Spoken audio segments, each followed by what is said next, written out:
Alors donc, le titre, hein, tabac, cigarette, produits nicotinés, parce qu'il n'y a pas que la cigarette maintenant, hein, on a la cigarette électronique aussi qui arrive et qui a une place importante, le poids du sucre. Donc, vous voyez, ça veut tout dire. On va aborder donc la relation tabac et sucre, la relation tabac et poids, prise de poids, perte de poids, et puis après, tous les impacts que peuvent avoir le tabac sur des pathologies telles que le diabète. Vous allez découvrir justement que eh ben, le tabac peut rendre diabétique. Et ça, c'est pas quelque chose qu'on a en tête forcément. Donc, la fume et les conséquences les plus connues. Là, nous n'allons pas parler du sucre.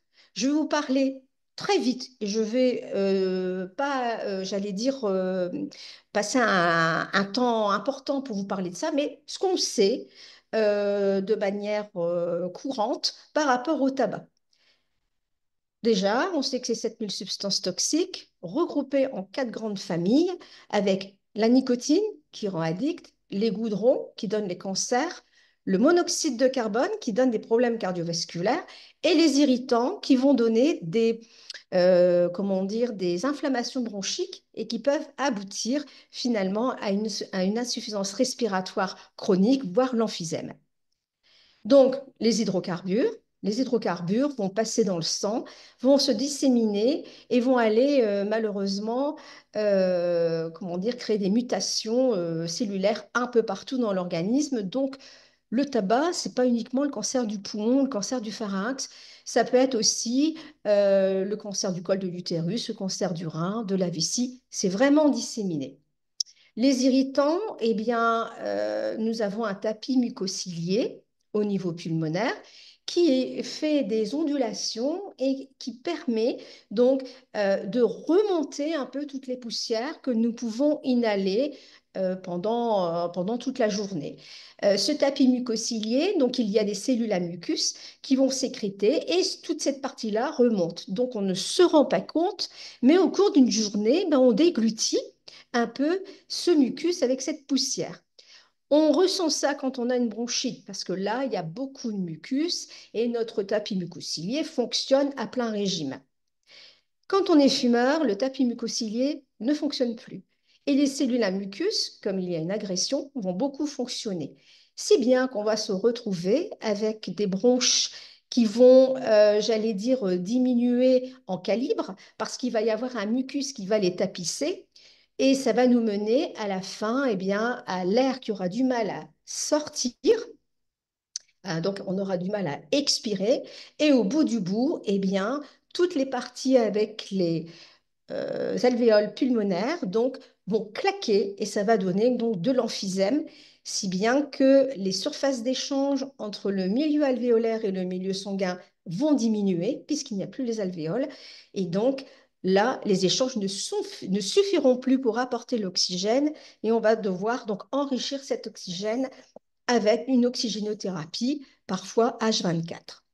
C'est aussi le fait donc d'avoir des mucus en stase comme ça donc dans l'organisme, dans les bronches.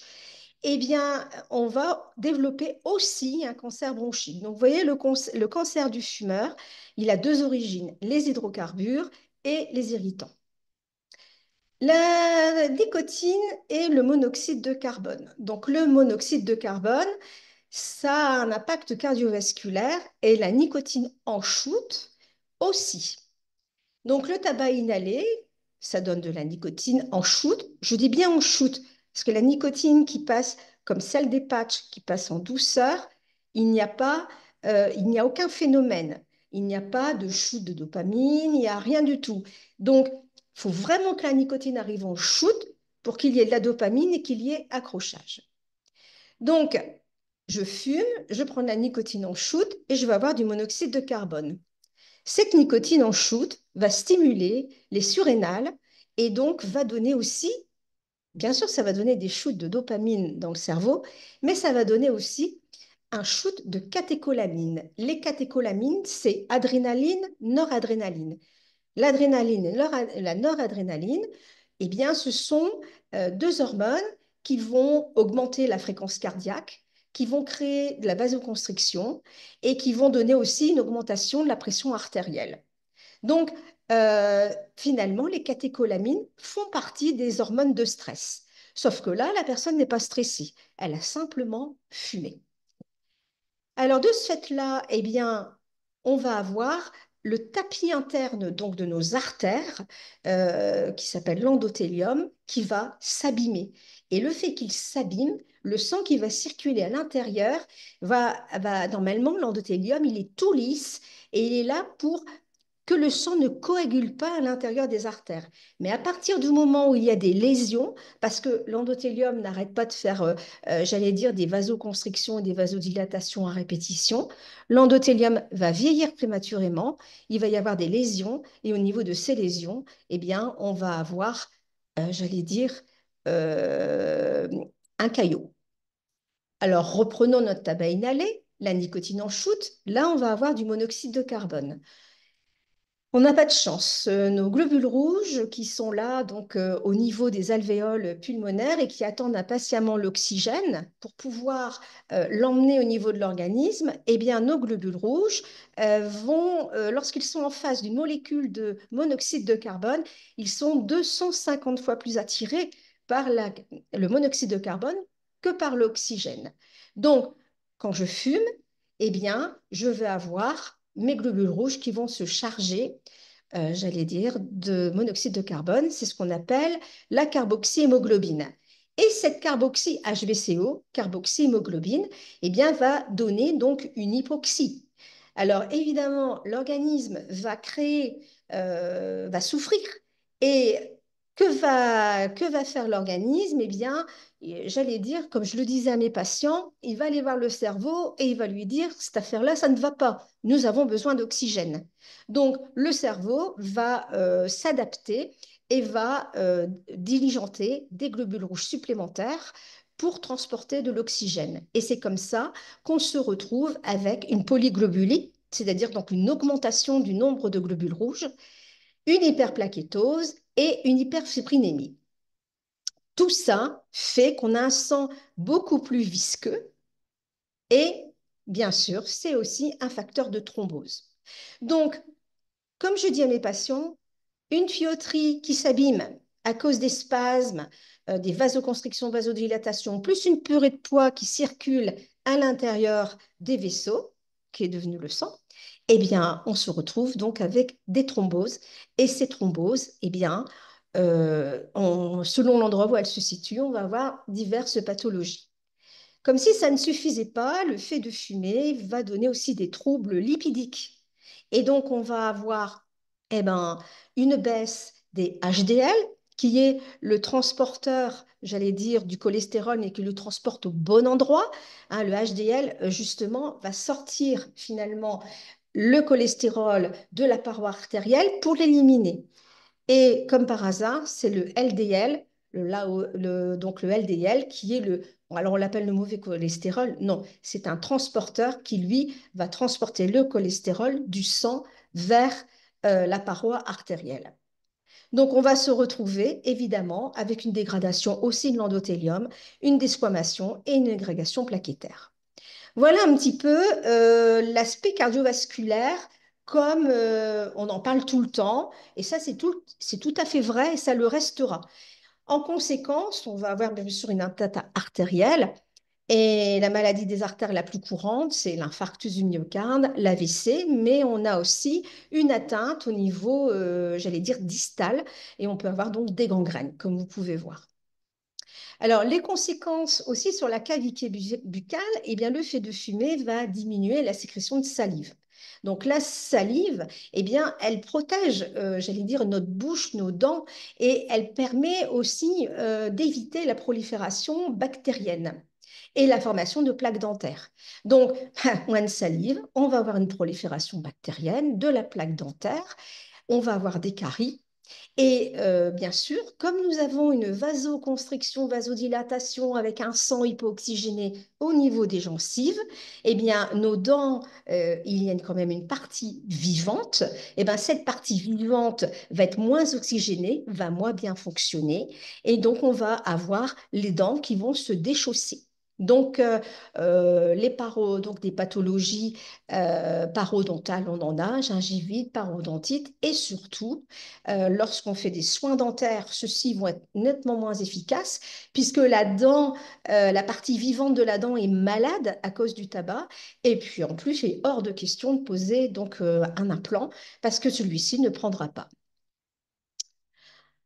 Et la cerise sur le gâteau, c'est que l'on risque bien sûr par contact un cancer de la cavité buccale. Alors, la nicotine en chute, là on va faire un petit encart. Eh bien, nous le savons, elle met 7 secondes pour arriver au cerveau. Ça va donner donc un shoot et ce shoot va aller torpiller la zone de récompense de notre cerveau. Mais c'est rapide, c'est 2 fois plus rapide qu'une intraveineuse. Donc on peut vraiment l'appeler shoot. Et c'est ça, c'est cette explosion dopaminergique qui va donner du plaisir et qui va donc nous donner la dépendance. Cas particulier aussi pour la femme. La femme, il est bien connu qu'une femme fumeuse aura des difficultés pour avoir des enfants. Même si monsieur fume, c'est pareil. Et pourquoi? Ben, parce que le tabac a un effet hypoestrogénique, c'est-à-dire que le foie va métaboliser les œstrogènes, mais beaucoup plus vite chez la fumeuse. Donc, comme celle-ci, elle a moins d'œstrogènes, l'œstrogène, c'est important pour pouvoir, j'allais dire, commencer une grossesse correctement, eh bien, la personne risque d'essayer d'avoir un enfant, d'aller d'ailleurs en PMA. Et à la PMA, on va leur dire eh bien, d'arrêter de fumer déjà en premier lieu avant de faire quoi que ce soit. Le fait qu'on ait donc peu d'œstrogènes, eh bien on va avoir des cycles menstruels complètement déréglés, des stérilités donc, mais réversibles, qui sont attribuables à la cigarette. Il faut quand même 2 fois plus de temps pour un couple fumeur pour avoir un enfant. Je dirais même peut-être encore plus, hein. Et enfin, pour la femme qui arrive, qui chemine vers la ménopause, eh bien, fatalement, elle va être ménopausée beaucoup plus vite. Généralement, c'est 2 ans plus tôt. Mais qui dit ménopause dit généralement une femme ménopausée va avoir un tableau lipidique qui va changer et va avoir une augmentation donc de LDL et une baisse de HDL. Alors voilà un peu, je vous ai balayé les choses très connues du tabac. Et maintenant, nous allons voir un petit peu j'allais dire, de l'autre côté du miroir, quel est l'impact du sucre là-dedans? Parce que finalement, le sucre provoque de très très gros dégâts auxquels on ne s'attend pas. Donc, est-ce qu'il y a des questions pour l'instant, Camille? Tout va bien? Ça, c'est du connu, hein? C'est bon? Aucune question pour le moment. Et Bon. je pense que je te dirai les questions au fur et à mesure. Je me Bien. permettrai de participer. Donc maintenant, rentrons dans le vif du sujet. Nous allons voir un peu donc tout ça, mais du côté sucre. Et vous allez voir que c'est assez dramatique, hein, quelque part. La cigarette est connue comme un coupe-faim. Ça, j'allais dire, vous l'entendez de la part de vos patients. Et oui, les stoppeurs, les gens qui arrêtent de fumer vont vous dire, ah là là, qu'est-ce que j'ai faim, je n'arrête pas de manger. Et puis, je mange du sucré, ça me soulage. Alors évidemment, il y a une prise de poids qui se fait puisque il est courant de voir des fumeurs avec des sucettes, des bonbons, manger des gâteaux. La prise de poids peut arriver. Attention, quand on est bien au courant, on fait bien ce qu'il faut, ce n'est pas obligatoire. Mais c'est vrai que quelqu'un qui n'est pas du tout informé, qui va laisser libre cours à ses pulsions, risque de prendre du sucre rapide régulièrement dans la journée et se sentir bien avec son sucre, sauf qu'il risque de prendre plus de 10 kilos pendant un sevrage. Qu'est-ce qui se passe? En réalité, la nicotine élève rapidement, ça donne un pic glycémique. Donc, la nicotine, elle va donner un pic glycémique de 2 manières. Elle va stimuler les nerfs sympathiques et la médulo-surrénale. Donc, ça donne une libération donc d'adrénaline et de noradrénaline, qui sont les catécholamines. Et donc, les catécholamines, je vous l'ai dit, ce sont des hormones du stress. Qui dit stress dit il faut de l'énergie parce que stress, c'est un moyen, c'est le moyen de l'organisme de se mettre en hyperactivité pour mener à bien une action à faire tout de suite, là, urgemment. Par exemple, quand on passe un examen, on se met en stress, et heureusement, parce que comme ça, on est à 200% pour donner le meilleur de nous-mêmes. Volontairement, je vous parle du bon stress et non pas du mauvais. Le mauvais, c'est quand on déclenche tout ça pour rien du tout. Donc, évidemment, ça demande de l'énergie. Donc, cette énergie, eh bien, il faut que l'on ait du glucose. Il faut absolument amener du sucre très rapidement. Donc, comment dire, le système sympathique ainsi que la médulo-surrénale permet d'avoir des catécholamines et les catécholamines vont aller torpiller la zone de stockage de sucre du foie qui s'appelle le glycogène. Donc vous voyez, les nerfs sympathiques font la même chose et l'adrénaline qui vient donc de la médulo-surrénale va faire la même chose. Donc par deux biais, le tabac va aller cataboliser une partie du glycogène du foie. Le glycogène, c'est un sucre très complexe et il faut le cataboliser pour avoir du glucose. Eh bien, c'est ce que va faire les catécholamines. Donc, je prends une cigarette, j'ai ma glycémie qui augmente. Ne vous demandez pas pourquoi les fumeurs ne prennent pas de petit déjeuner le matin. Eh bien, parce qu'ils n'ont pas faim, tout simplement.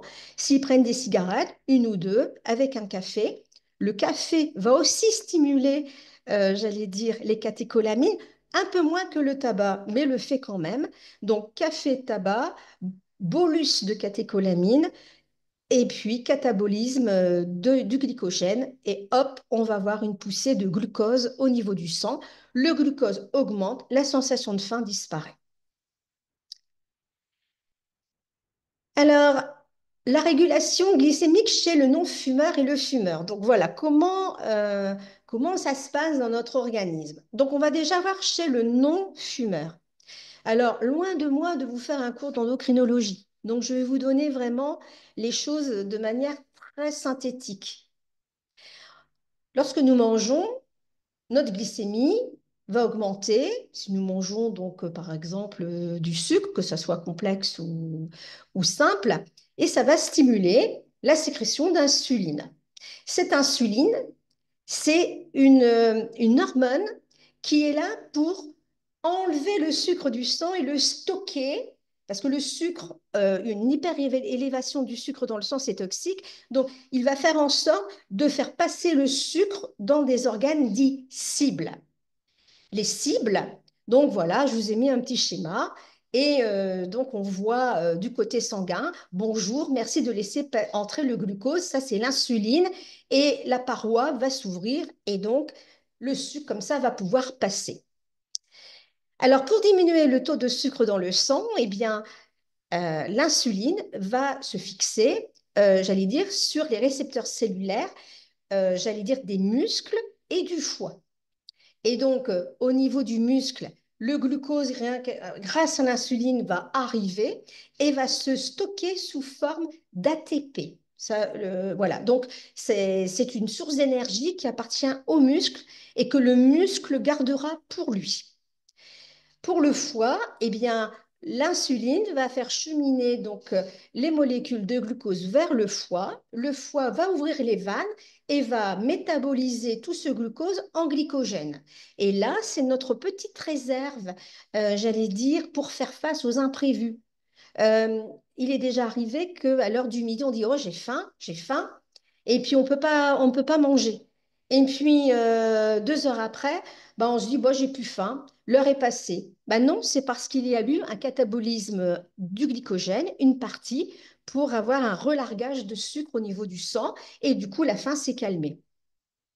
Alors, une fois qu'au niveau musculaire, les réserves sont pleines, au niveau du foie, le glycogène, la citerne de glycogène est pleine, eh bien, notre insuline va favoriser, en troisième lieu, le stockage dans les tissus adipeux. Là, c'est nettement moins, j'allais dire, agréable à entendre. Mais voilà, l'insuline, on ne gâche rien et elle va aller, donc elle va ouvrir les vannes, donc des parois, des cellules adipeuses, et ça va donc se stocker, ça va donner donc une prise de poids. Donc voilà ce qui se passe pour un non-fumeur. Ça veut dire par là que moins on stimule l'insuline, moins on a de stockage et on risque donc bien sûr d'avoir le stockage dans les muscles et dans le foie, mais d'éviter le stockage dans les graisses.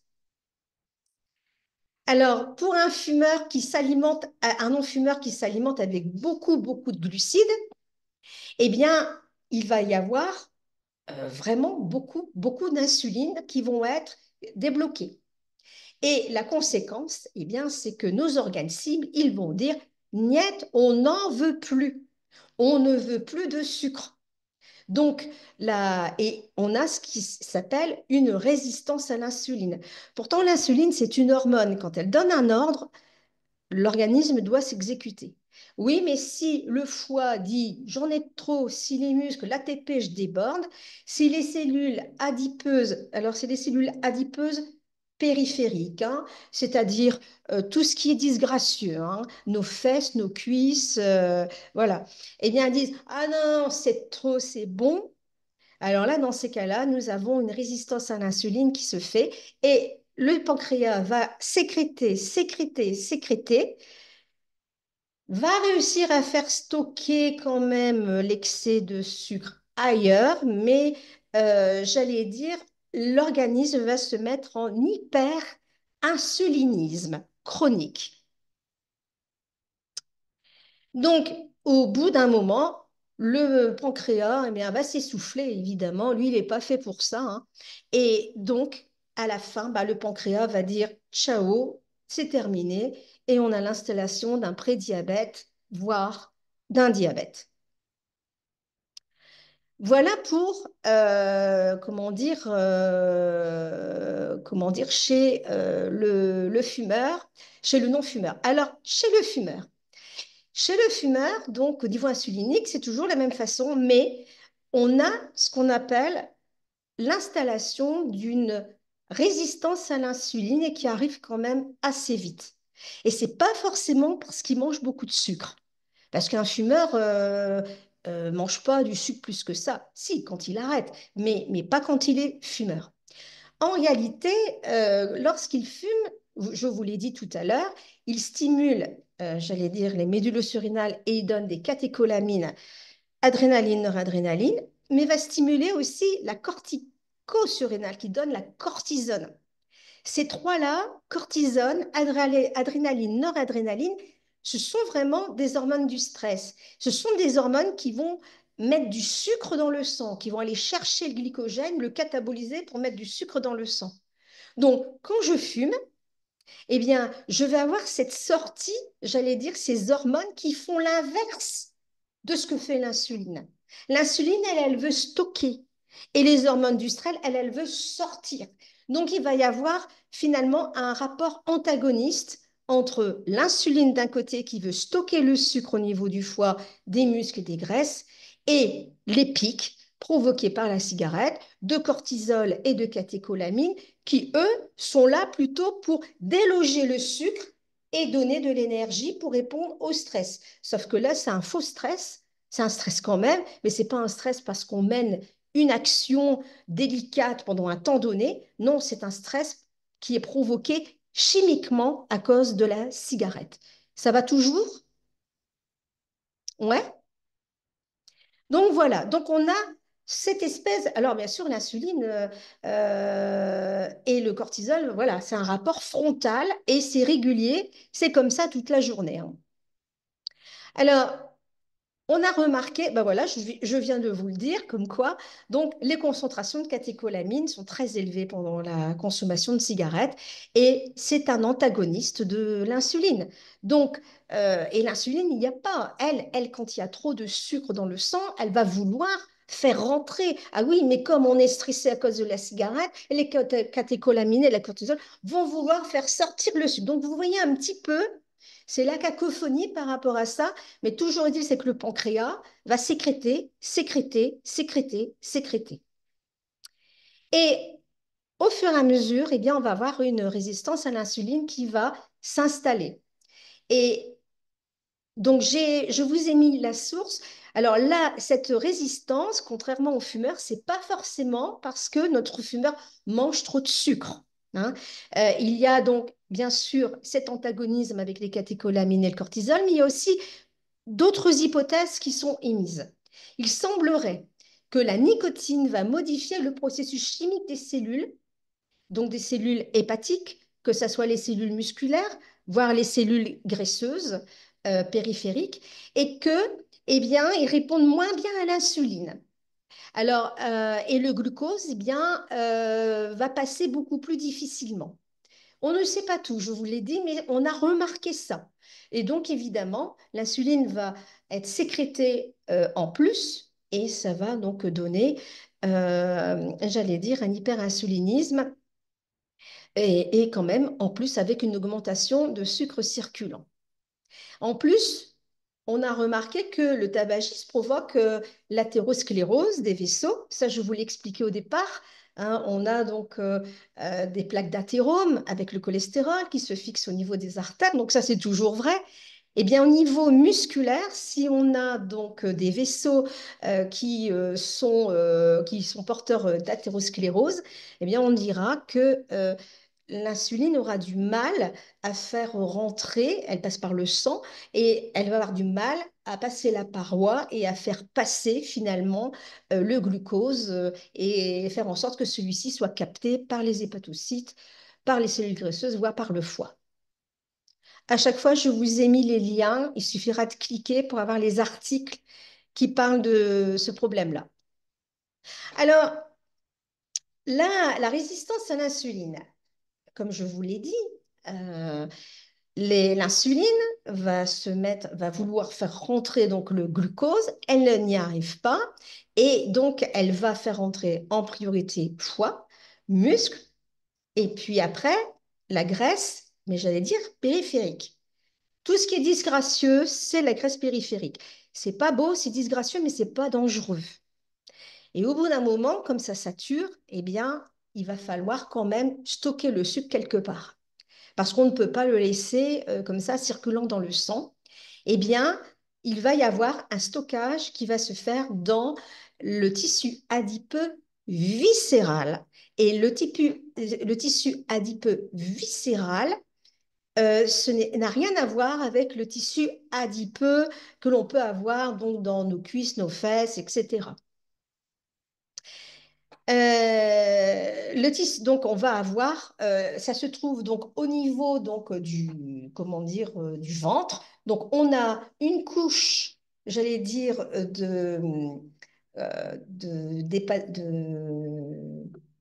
excusez-moi, on va avoir une couche donc de graisse périphérique à l'extérieur et en dessous, nous avons une couche, voire même plus que ça, un panicule de graisse viscérale dont son but finalement est qu'il n'y ait pas de vide et que les organes soient bien fixés au niveau donc de notre ventre. C'est un rôle de soutien et c'est pas du tout fait pour stocker des graisses et c'est pas du tout fait pour pouvoir proliférer. Donc finalement, eh bien, notre fumeur qui au départ, oui, bien sûr, comme on a une augmentation du métabolisme, parce qu'on met l'organisme en stress, donc on va faire fondre un peu les graisses, j'allais dire, pour répondre à ce stress artificiel. Donc on perd à peu près 2 à 3 kilos. Mais quand on arrête de fumer, on peut reprendre ces 2 à 3 kilos, je vous l'expliquerai après. Mais cependant, au fur et à mesure des années, on développe de la brioche. Et donc, on a des fumeurs qui vont être maigres de partout, mais qui vont avoir un ventre exactement avec de la graisse, un périmètre abdominal augmenté. Donc, il faut enlever cette idée que le tabac aide à maintenir une belle silhouette, c'est-à-dire éviter la prise de poids, puisque au bout du bout, ça donne du ventre et une graisse dangereuse. Alors, un petit focus pour le tissu adipeux. Je veux en parler parce que les femmes, lorsqu'elles veulent arrêter de fumer, généralement, c'est un frein. Et je pense que vous, en tant que soignante, de vous y connaître un petit peu plus finalement sur le métabolisme des graisses, c'est pas plus mal pour pouvoir l'expliquer. Donc, le tissu adipeux sous-cutané, donc celui de nos cuisses, de nos fesses, de nos seins, c'est un lieu de stockage énergétique. Hein. Donc, c'est quand l'insuline ne peut plus stocker au foie et aux muscles, elle va déverser dans cette réserve. Et quand on a trop de... Donc ça devient des triglycérides. Hein. L'insuline fait en sorte que ce stockage se fasse sous forme de triglycérides. S'il y a trop de triglycérides, eh bien, ça va grossir, nos adipocytes grossissent. Et puis si après, c'est tout, ils sont gonflés à bloc, eh bien, ça va se multiplier. Alors le problème, et vous allez vite comprendre le principe des régimes yo-yo, eh bien, quand on maigrit, les cellules vont se vider de leur graisse, mais le nombre va rester le même.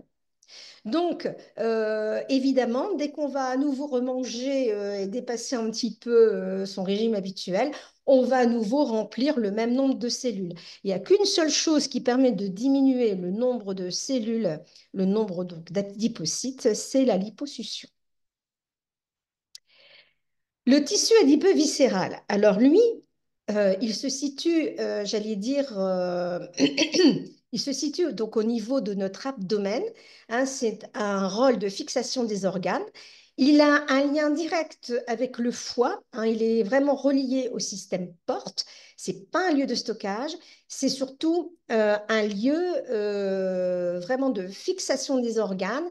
Et surtout, c'est un rôle, comment dire, hormonal très important. Ça va donner donc beaucoup d'hormones. C'est comme des glandes endocrines, à juste titre. Hein. Et on en a très peu, hein, finalement. C'est 5% du tissu à 20% du tissu adipeux total. Alors, vous voyez, je vous ai mis un schéma avec donc la graisse périphérique, dite sous-cutanée, et puis la graisse viscérale.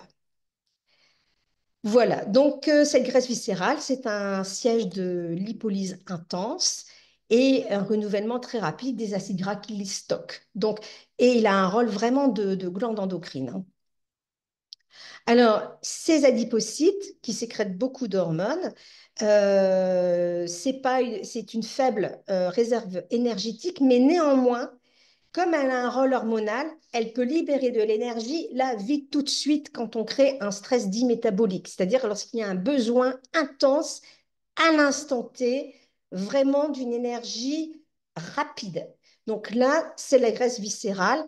Et je vous ai même mis le stress métabolique, c'est quand on augmente les charges de travail de nos muscles, mais brutalement. C'est pour ça que je vous ai mis une haltérophile, parce que là, c'est vraiment brutal. Et là, dans ces cas-là, c'est les graisses viscérales qui vont rentrer en action et qui vont libérer de l'énergie. Point, c'est tout. Sinon, pour le reste, il va y avoir libération de certaines hormones qui vont passer par la veine porte, qui vont passer par le foie, et il va y avoir un rôle de soutien des organes. Alors, comment dire, notre tissu adipeux viscéral, qui est très actif au niveau métabolique, eh bien, si il augmente en nombre, en volume, eh bien, il va y avoir beaucoup plus d'hormones qui vont sortir de ce tissu. Et entre autres, il va y avoir des substances dites inflammatoires qui vont donc passer, j'allais dire, dans la circulation sanguine. Et ces substances, donc on va avoir un syndrome inflammatoire, et ces substances vont favoriser, tiens, la rigidité, le vieillissement des artères. Tiens, c'est bizarre, parce que déjà le tabac, par l'athérome, par les vasoconstrictions répétées, par le CO, va mettre à mal la paroi des artères. Eh bien, le sucre, la résistance à l'insuline, provoquée finalement indirectement par la nicotine des cigarettes, va donner un syndrome inflammatoire et ça va aussi donner un problème de rigidité, de vieillissement des artères. Alors, il va y avoir aussi beaucoup d'acides gras qui viennent bien sûr du tissu adipeux viscéral, parce qu'il y a un moment, ben, ça va déborder, ni plus ni moins, et ça va emprunter la veine porte, ça va aller vers le foie, mais le foie, lui, il a dit, j'en ai trop, c'est trop. Donc, on va avoir notre foie qui va devenir un vrai foie gras, ce qu'on appelle la stéatose hépatique. Donc, vous voyez l'impact que peut avoir le tabac. Et enfin, ben, comme on va avoir nos vaisseaux qui vont être enflammés et qui vont être rigidifiés, eh bien, on va avoir donc des risques aussi d'hypertension artérielle et des risques thrombotiques. Et là, la boucle est bouclée. Est-ce que ça va? C'est clair pour tout le monde? Je pense que oui, en tout cas. Alors oui, Voilà. j'ai Alors donc, dans le chat. c'est de N'hésitez la pas à mettre des... vulgarisation, hein. Ouais. Je précise, je vous parle comme je parle à un patient, hein, mais c'est vraiment de la vulgarisation, hein, je le fais exprès, hein. Alors, Apparemment, tout va bien. bon, parfait.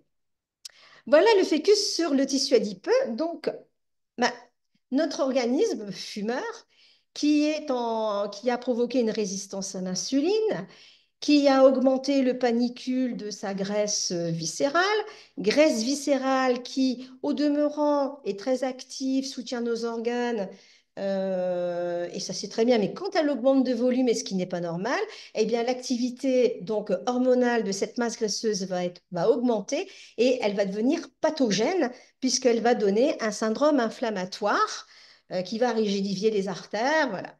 Mais qui dit résistance à l'insuline dit que le pancréas, lui, tant que le sucre du sang n'est pas évacué, j'allais dire dans une zone de stockage, eh ben, le pancréas va travailler, il va donner de l'insuline et on va avoir un hyperinsulinisme ou une hyperinsulinémie quasiment constante. Et ça a des conséquences parce que il y a d'autres cellules qui, elles, restent sensibles à l'insuline et qui doivent fonctionner avec cette hausse permanente. Alors, on va avoir, par exemple, au niveau, ah tiens, encore une fois, au niveau vasculaire, au niveau de la paroi vasculaire, on y revient tout le temps, et bien normalement, il y a, comment dire, les cellules endothéliales qui vont sécréter l'oxyde nitrique, ce qu'on appelle NO. Et l'oxyde nitrique est là pour vasodilater les artères à certains moments. Eh bien, le NO n'est plus sécrété correctement et en conséquence, la dilatation des artères et des artérioles est moins efficace. Donc, vous voyez, ça se rajoute déjà à ce qui existe comme problème. Ensuite, l'insuline a comme défaut, si elle est en excès, de provoquer la rétention du sel. Et qui dit rétention du sel, dit qu'il y a rétention d'eau, et donc on va avoir une augmentation de la volémie. Donc la volémie qui augmente, eh ben, ça donne bien sûr de l'hypertension artérielle.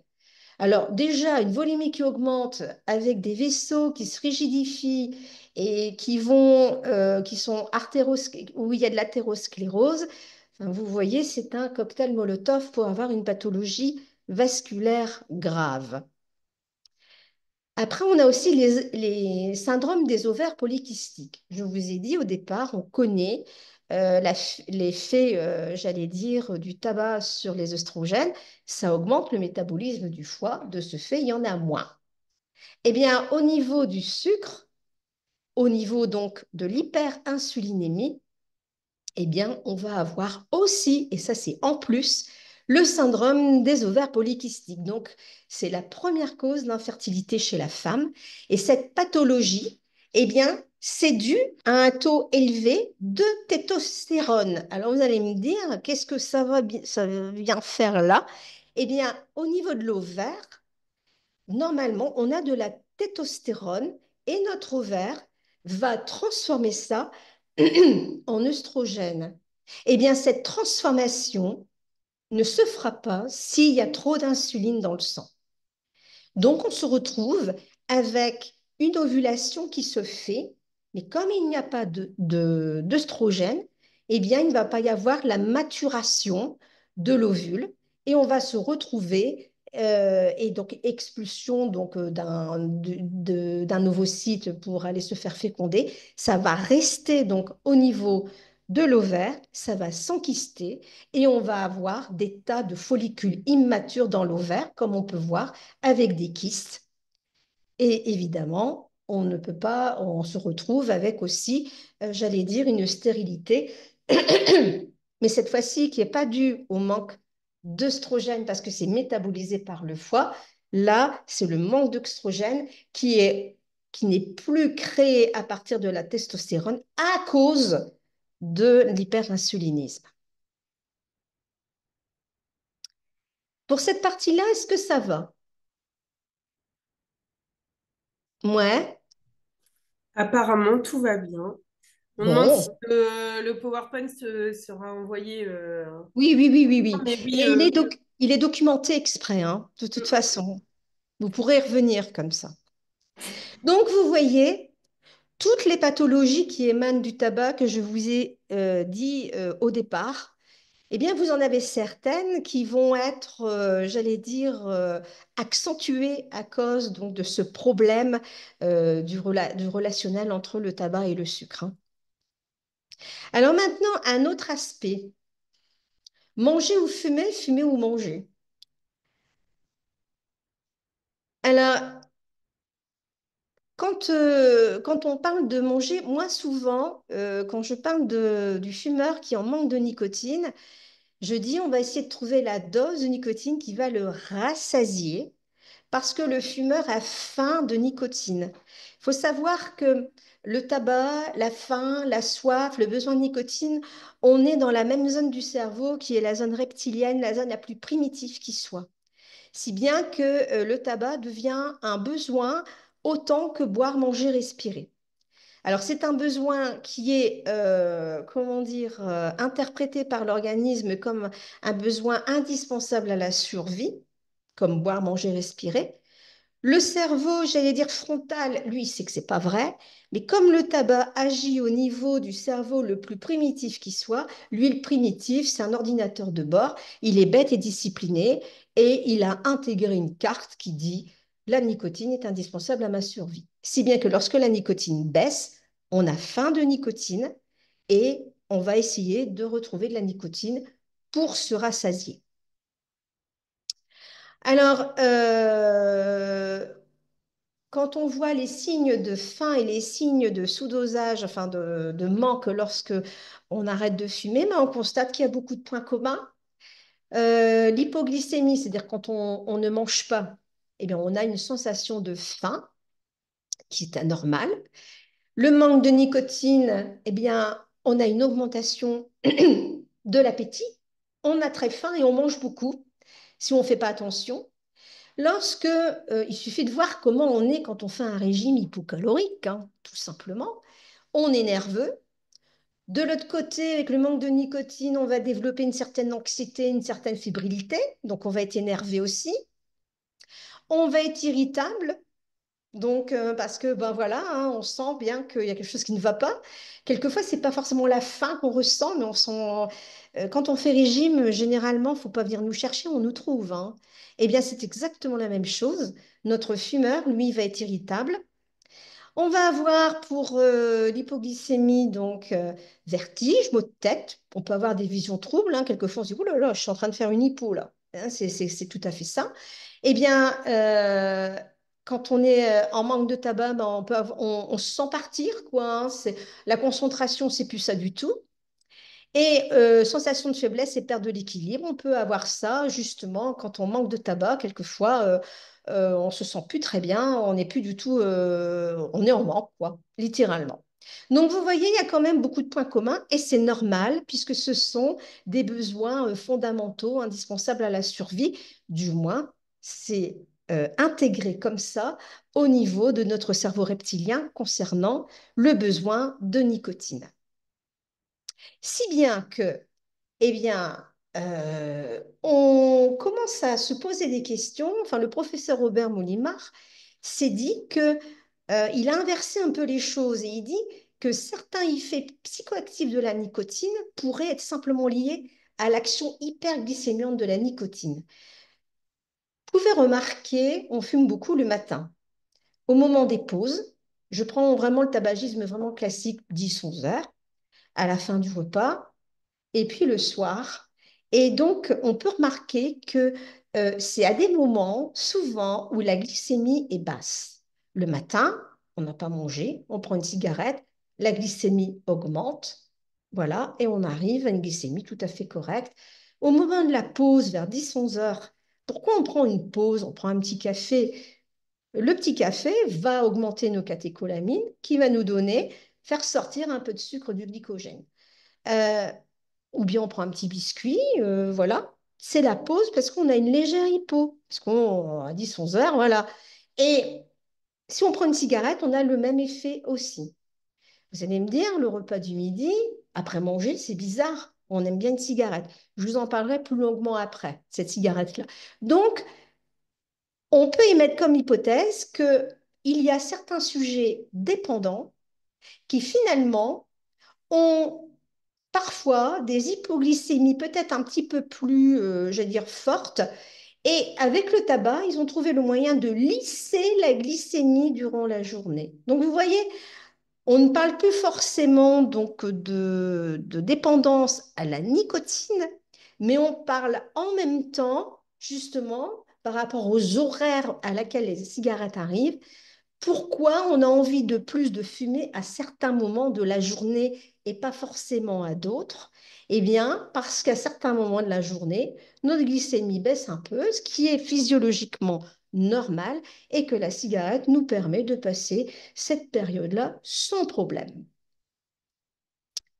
Et donc, on a bien remarqué que la glycémie à jeun, elle est plus faible chez les fumeurs. Donc, euh, et ceux qui fument donc le matin, ça veut dire qu'ils ont une glycémie tellement faible qu'ils ont besoin de fumer le matin et qu'ils ont une hémoglobine glycosylée qui est plus élevée. Ça veut dire que ils font venir du sucre régulièrement pendant toute la journée. Et un ex-fumeur aura toujours une glycémie à jeun plus élevée. Donc, vous voyez, on est la cadence des cigarettes. Oui, il y a la nicotine, ça c'est sûr, mais il y a aussi le sucre. Et excusez-moi, voilà. Donc, est-ce que ça va pour ça? Et c'est pour ça que parfois, vous avez des personnes qui font une activité, je ne sais pas si vous avez déjà vu, des sportifs. Ils font une activité sportive, et puis à la fin, c'est la troisième mi-temps. Hein, on va faire la fête, tout ça, et on prend une clope. Bah oui, parce que la glycémie a baissé, et donc ils ont une pulsion à fumer, non pas forcément parce qu'ils sont en manque de nicotine, mais parce qu'ils ont besoin de rehausser leur taux de sucre. Et instinctivement, plutôt que de prendre une pâte de fruits, eh ben, ils vont prendre une clope. Et en plus, elle va être bonne, la cigarette. Parce qu'ils vont se sentir mieux. Et c'est vrai, ils vont se sentir mieux. Parce qu'ils étaient en légère hypoglycémie. Alors, donc, tout se passe finalement comme si certains fumeurs fumaient pour combattre l'hypoglycémie naturelle que tout à chacun ressent au cours de la journée. Et donc, s'ils arrêtent de fumer, eh bien, quand ils sont en manque, en manque de nicotine, fort à parier qu'il y a aussi une légère hypoglycémie derrière qui va donner donc ce sentiment de faim, faim de nicotine, mais aussi faim de sucre.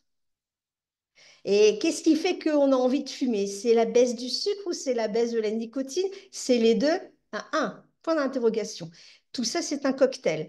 Et si bien que notre fumeur n'aura pas le choix. Ou il reprend une cigarette, ou bien il va se mettre à manger. Et il constate qu'en mangeant, ça calme. Ça va? Ouais. Donc, comment dire, et c'est pour ça que les fumeurs, lorsqu'ils arrêtent, s'ils arrêtent tout seuls, s'ils ne sont pas suivis, ben, ils constatent que la nourriture, ça calme drôlement le jeu. Parce que justement, ils n'auront plus d'hypoglycémie du tout, parce qu'ils vont manger des bonbons tout le temps. Et de ce fait-là, les signes du manque vont être extrêmement estompés à cause de l'arrivée de la nourriture. Autre hypothèse. Donc, vous voyez, c'est loin, vous voyez, la tabaco est loin d'être aussi simple. L'association tabac-café, mon Dieu, oui, je fume. Ah oui, mais avec mon petit café, hein. Ah oui, oui, oui. Et puis dès que j'ai mon café, hop, ma main, elle va vers la cigarette. Eh bien, on sait que le café a exactement la même action que le tabac. Va stimuler donc les surrénales pour avoir le cortisol et les catécholamines. C'est d'ailleurs pour ça, alors bien sûr, nettement moins fort, nettement moins prononcé qu'avec le tabac. Mais ils ont un effet j'allais dire, très symbiotique, quoi, hein. Et donc, c'est pour ça que le petit-déj du fumeur, ben, c'est un sacré cocktail pour commencer la journée. Café, tabac. Et pas besoin de manger, hein. C'est amplement suffisant. Donc, le repas du midi. Alors, le repas du midi, généralement, il y a le café et la cigarette. Et cette cigarette-là, cigarette du midi, c'est peut-être la cigarette la plus difficile à endiguer. Déjà, on a la nicotine qui va être digérée parce que le système digestif se met en place. Et donc, bah, la nicotine, comme tout métabolite, va être digérée. Donc, on a une baisse de nicotine. Après, on a pris des habitudes de prendre une cigarette avec le café. Ça devient une habitude qui est bien ancrée, un réflexe pavlovien, voilà. Mais en plus, on remarque bien à la fin du repas, quand on n'est pas fumeur, on baille un coup, hein, on irait bien faire la sieste. Là, juste après manger. Et une demi-heure, trois quarts d'heure après, ça va beaucoup mieux. Tout simplement parce que notre système digestif, il s'est mis en route un peu avant l'arrivée du bol alimentaire. Si bien qu'on se retrouve avec une hypoglycémie. C'est pas une hypoglycémie réactionnelle, ça c'est autre chose. C'est ce qu'on appelle un réflexe préabortif. Et donc, on va avoir de l'insuline qui va être sécrétée alors que les glucides du repas n'ont pas encore quitté l'estomac. Donc, on se retrouve en légère hypo. L'hypo, on baille, on aurait envie de dormir. Et donc, qu'est-ce qu'on fait? Ben, si on prend une cigarette, la glycémie va remonter tout de suite. On va avoir les catécholamines, le cortisol, et donc on va avoir libération du glycogène sous forme de glucose, et hop, ça va remonter. Donc on a trois raisons de prendre la cigarette du midi, qui est la dépendance à la nicotine, les habitudes et la correction de cette hypoglycémie préadvortive. Alors, le café arrive à temporiser ce phénomène justement de glissement un peu à la fin du repas, mais alors la cigarette, c'est vitesse grand V. Et donc, ça crée vraiment une cigarette extrêmement importante. Alors, est-ce que faut-il dire aux fumeurs d'arrêter de boire du café caféiné? Bah non, c'est pas judicieux. Parce que justement, ça peut quand il y a des petites variations, j'allais dire, de glycémie au cours de la journée, un petit café, ça permet de lisser.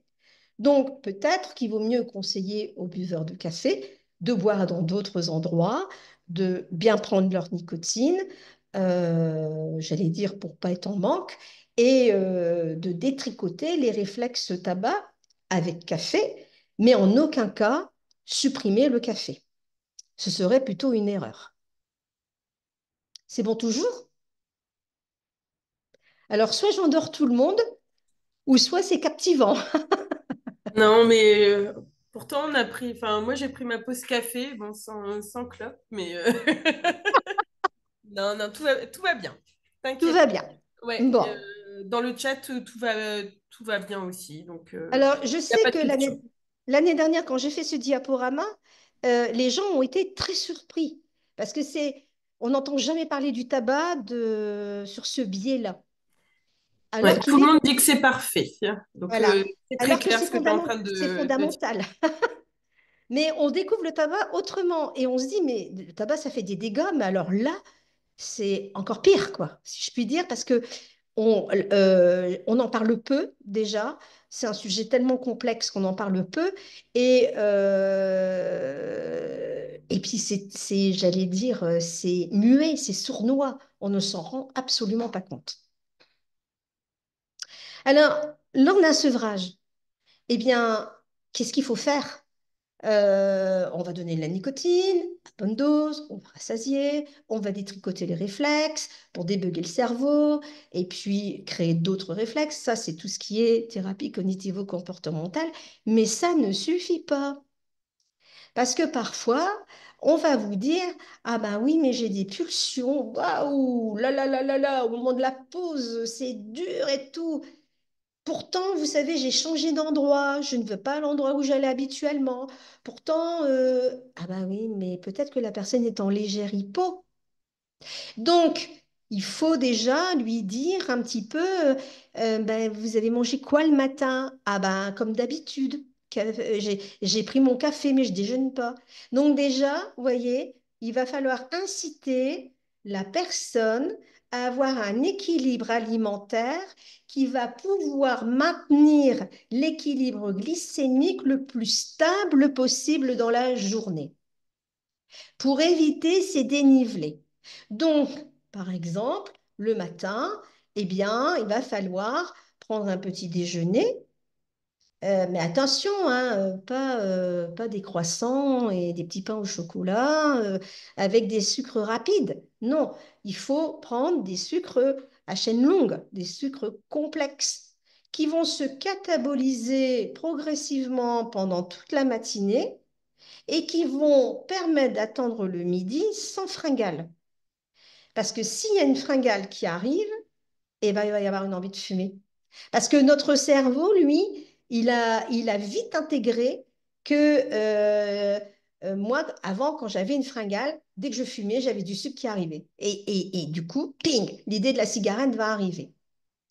En faisant comme ça, bénéfice, on ne prend pas de poids, évidemment, puisque l'insuline, j'allais dire, ne va pas rentrer en action. On va cataboliser donc notre petit-déj et créer l'énergie au fur et à mesure de notre matinée. Et donc, on va utiliser cette énergie. Alors, le fumeur du matin, il y en a, il se lève et ah, il faut une cigarette tout de suite, tout de suite, tout de suite du matin. On peut se poser la question, si ce ne sont pas des personnes qui s'éveillent en étant vraiment en hypoglycémie, donc elles vont mettre de la nicotine, oui, pas de problème. Généralement, d'ailleurs, on leur laisse de la nicotine la nuit pour éviter ce craving. Mais après tout, en se levant, prendre une cuillère de confiture tout de suite, avant de mettre le pied par terre, voir un bonbon, un sucre rapide pour remonter la glycémie, ça ira sûrement mieux. Et après, prendre un petit déjeuner avec des sucres lents. Alors, les sucres lents, protéines et graisses, hein, pour tenir le coup jusqu'à midi. Les graisses, on a tendance à leur donner, comment dire, tous les maux de la terre, mais en réalité, c'est le sucre, hein, le vrai poison, hein. Les graisses, on en a besoin, hein. Donc, Euh, de manière hypothétique, eh bien, quelques minutes avant le repas du midi, eh bien, un sucre rapide, à la limite, devrait être absorbé. Comme ça, il aura le temps de faire effet et au moment de la fin du repas, et ça nous permettrait de passer cette fin de repas sans avoir d'hypoglycémie. Ça va?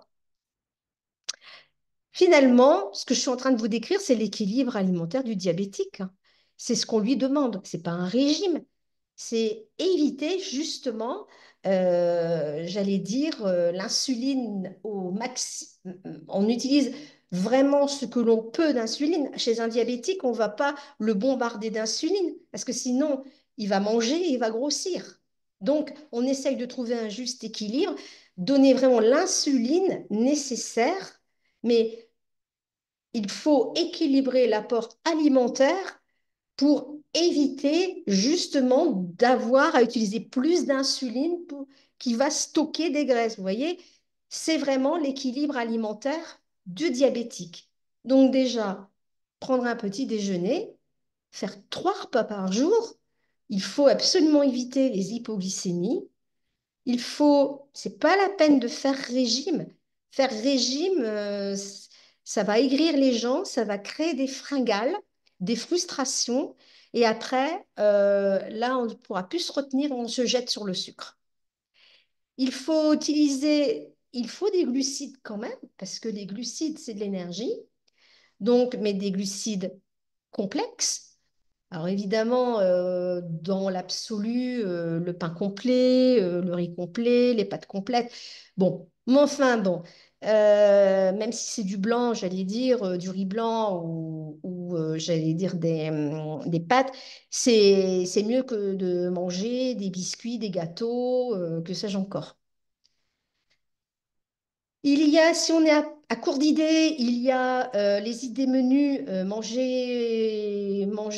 bouger.fr. Donc là, il y a plein de menus proposés justement pour avoir des assiettes bien équilibrées, du moins au niveau sucre. Évidemment, l'activité physique, évidemment. Euh, Sportive, je mets un bémol, parce que pour le fumeur, on ignore au niveau cardiovasculaire s'il a des dégâts. Donc, une fois, j'en ai eu un qui m'a dit, ah ben, je faisais du marathon, je vais reprendre. J'ai dit, oh là là, attention, on ignore au niveau cardiaque, au niveau de vos coronaires, comment vous êtes. Donc, vous voyez un cardiologue, vous faites une épreuve d'effort, et si vous avez son feu vert, vous pourrez reprendre votre activité. Cependant, l'activité physique, eh bien, quand on bouge, quand on marche, on utilise de l'énergie et toute énergie qui est utilisée ne sera pas stockée par l'insuline au niveau des graisses, par exemple, et donc il y aura moins d'insuline. Et ça va permettre de stabiliser la glycémie. Et en plus, ça déstresse. Il y a une baisse de l'adrénaline, des catécholamines, du cortisol. Donc, l'activité physique est bonne pour tout. Et enfin, boire. Ben oui, parce qu'on aurait peut-être tendance. Il faut savoir que le fait de boire, quand on a une envie de fumer, ça calme. Ça calme pendant à peu près une vingtaine de minutes. Ça agit, un bon verre d'eau fraîche. Et ben, on se sent bien, ça fait du bien. Alors, dans l'équilibre alimentaire que je vous ai décrit, où on doit essayer de lisser finalement la glycémie, la stabiliser pendant toute la journée, faire ça au mieux, attention. Attention, ne pas prendre en excès le fructose. Le fructose, c'est pas du glucose. Donc, le fructose, on en a dans les fruits. Mais par contre, c'est pas interdit de manger des fruits parce que il y en a, mais pas beaucoup. Par contre, tout ce qui est produits industriels, tout ce qui est des produits fractionnés, transformés, donc les jus de fruits, les biscuits, les limonades, eh bien là, c'est bourré de fructose. Et le fructose, c'est pas l'insuline qui la métabolise. Qu'est-ce qui va la métaboliser? Le fructose, c'est métabolisé directement par le foie. Et donc, l'énergie qui est libérée par la dégradation du fructose est utilisée par le foie. Mais s'il y en a trop, ben notre foie, ben il va stocker et il va transformer donc ce fructose, j'allais dire, en gras et on va se retrouver avec la maladie du foie gras. Donc, quand je dis bien équilibrer son équilibre alimentaire au niveau de la glycémie, c'est aussi cuisiner et manger des aliments bruts que l'on a cuisinés soi-même, parce que tout ce qui est produit transformé, eh bien, va provoquer des problèmes au niveau hépatique. Donc, quand on pense qu'il y a aussi donc, une résistance à l'insuline provoquée par le tabac et qui aussi va finir par donner la maladie du foie gras, vous voyez, tout se regroupe, enfin en tout cas pas dans le bon sens. Alors, quelques conseils. Donc ça, c'était pour au niveau alimentaire. Gérer son stress. Alors, quand je dis gérer son stress, ben, c'est le mauvais, hein. Évidemment, le bon, heureusement qu'on l'a. Ça nous permet d'évoluer. Ça nous permet de relever des défis, de challenger. Mais malheureusement, on a tendance à provoquer cet état pour tout et rien du tout. Et ça devient un mauvais stress parce qu'on est en stress quasiment tout le temps. Et donc, catécholamine, l'organisme fonctionne à 240% tout le temps, il se fatigue. Et surtout, il va déstocker le sucre du glycogène et on va se retrouver tout le temps avec du sucre dans le sang. L'insuline donc va intervenir pour pouvoir le faire rentrer. Vous voyez, c'est un cercle vicieux. Et puis, comme on va quand même utiliser pas mal d'énergie pour ce mauvais stress, mais on en utilise quand même, eh bien, on va manger. On va manger parce qu'on va devoir renouveler le stock de graisse. Donc, vous voyez, quand on parle de stress, c'est pas une histoire que c'est dans la tête, c'est une histoire hormonale qui est derrière. Et donc, on a constaté aussi que le fait d'être stressé, d'être donc par exemple même avec le tabac on est dans un stress permanent et ben le fait de manger des aliments plaisir qui donnent du réconfort, gâteaux, tout ça, eh bien ça permet de baisser l'intensité, ça rassure quoi, et on est moins stressé une fois qu'on a mangé un bon petit gâteau. C'est pas une vue de l'esprit, ça calme. Et donc, ce sont des produits qui sont extrêmement riches en fructose aussi, mais aussi en sucre. Et donc, on se retrouve avec une hyperinsulinémie et voilà, et la chaîne est relancée. Donc, quand on dit gérer son stress, c'est pas uniquement dans la tête. Non, c'est parce qu'il y a des réactions hormonales en chaîne derrière. Et c'est pour ça que ça fait grossir. Bien dormir. Ben oui, le fait de ne pas dormir, ça fait grossir. Et ça, j'allais dire, parce que lorsqu'on ne dort pas, on a une hormone qui s'appelle la gréline qui va être élevée et qui va nous donner envie de manger. Et on va avoir l'hormone, la leptine, qui, elle, normalement, qui freine l'appétit, qui nous permet de ne pas manger pendant notre sommeil, qui va être diminuée. Et donc, quand on ne dort pas, on se lève et on va manger. Et donc, eh bien, on prend du poids. Ensuite, lorsqu'on ne dort pas, ben, on cogite, on stresse, il y a du cortisol, et évidemment, on utilise de l'énergie et ça donne faim. Et enfin, on va avoir aussi une hormone qui s'appelle l'orexine. C'est une hormone qui favorise l'éveil et la prise de nourriture. Donc, vous voyez, quand on ne dort pas bien, eh bien, on peut avoir donc une prise de poids assez importante. Et c'est vrai que j'avais des collègues qui faisaient les nuits et pour beaucoup, pas toutes, hein, mais beaucoup avaient peut-être de l'embonpoint, mais la majorité, quand elles revenaient à travailler le jour et qu'elles avaient récupéré des nuits tranquilles, elles perdaient du poids. Voilà, c'est bon toujours? Ouais, Oui, j'ai pas de questions. Donc surtout, je répète, mais alors j'ai mon ordinateur qui fait des mises à jour, donc vous entendez les oui. petites notifications, mais bon, c'est pas grave.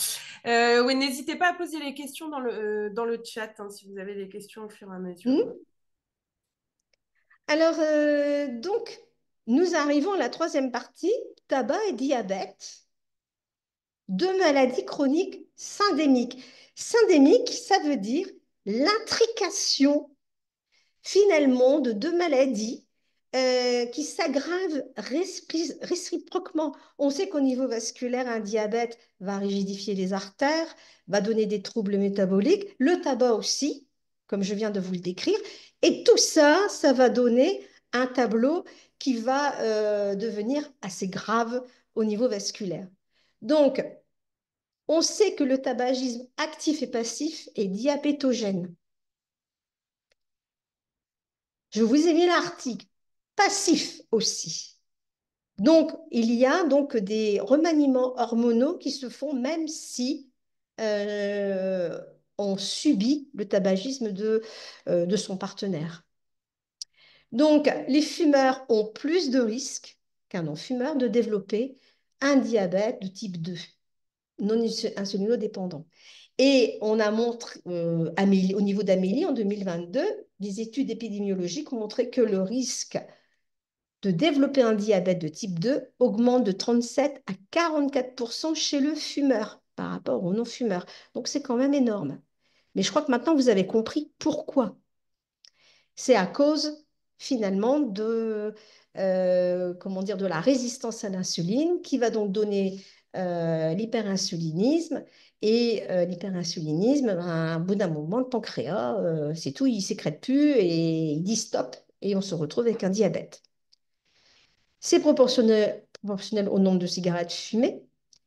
Et on a remarqué aussi que tabac et grossesse, vous voyez, je vous en ai parlé, tabac et grossesse, eh bien, l'enfant à naître risque de développer un diabète de type 2 si maman a fumé pendant la grossesse et maman risque, si c'est une fumeuse, de développer un diabète gestationnel. Alors, les effets néfastes du tabac sur une personne fumeuse souffrant de diabète, ben, c'est tout ce que je vous ai expliqué, mais en pire, si je puis dire. Et donc, c'est le premier facteur de mortalité chez le diabétique, c'est le tabac. Et ça a un impact, bien sûr, au niveau cardiovasculaire. Le tabac a un impact cardiovasculaire déjà dès le départ à cause du CO, à cause des pics nicotiniques qui font des vasoconstrictions, vasodilatations. La résistance à l'insuline, pareil, elle va donner un syndrome, elle va donner des graisses viscérales qui vont donner un syndrome inflammatoire, qui va donc rigidifier les artères et donc, le diabète, ça rigidifie les artères aussi. Donc, on se retrouve avec une potentialisation des effets.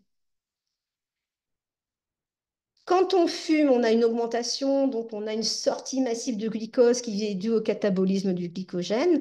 Quand on est diabétique, pour équilibrer le diabète, eh ben, c'est pas simple. Parce que finalement, quand on fume, à chaque fois, on donne un pic de sucre. Donc, pour lisser la glycémie, c'est pas simple.